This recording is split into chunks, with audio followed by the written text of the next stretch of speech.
Tanong ng mga netizen, hospital bills ni superstar at national artist Nora Honor, sino nga ba ang nagbayad?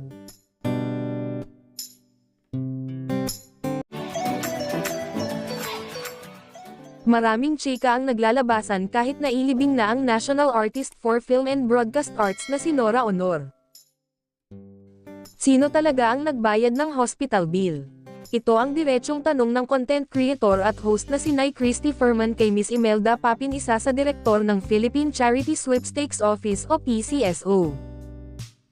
Sagot ni Miss Papin, nung magkausap kami ni Pangulong Bongbong Marcos, ang sabi ko sa kanya, President, ako na po ang bawalang umayos ng hospital bill ni Nora. Pero ang tugon daw ni PBBM, ay hindi pwede, huwag. Sasagutin ko yan. Ako ang sasagot dyan. Sa kabilang banda naman, may lumalabas naman na si Chavit Singson daw ang sasagot. Tumawag si Nora kay Daisy Romualdez para magpatulong na makausap si Manong Chavit para maibenta raw ang mga property niya sa Iriga sa Bicol.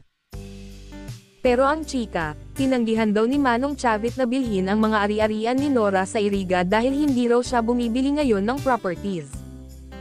Kasunod nito, nang malaman ng negosyante at dating public servant na gagamitin sana ng superstar ang mapagbibilhan ng properties sa kanyang heart surgery, ay agad niyang tinulungan si Ate Guy.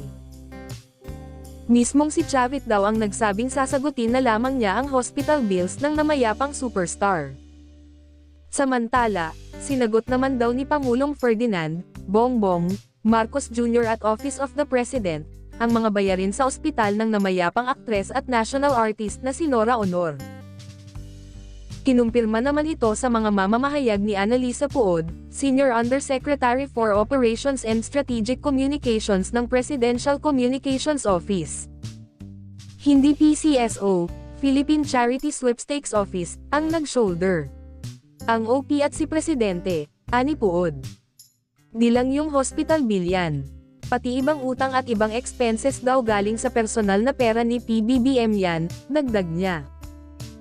Hindi na binanggit kung magkaano ang halagang binayaran ni Marcos at OP, pero binayaran umano ang mga ito sa ilalim ng hospitalization benefits bilang national artist. Aside sa makukuha niya as national artist, nagbigay ng personal na pera yung mag-asawa President Marcos at First Lady. Kasi nasa private hospital si Nora Honor, malaki yung bill na di na kayang i-cover, paliwanag ni Puod. Hindi na idinetalye ng PCO official kung magkano at kung ano-ano ang mga binayaran ng first couple.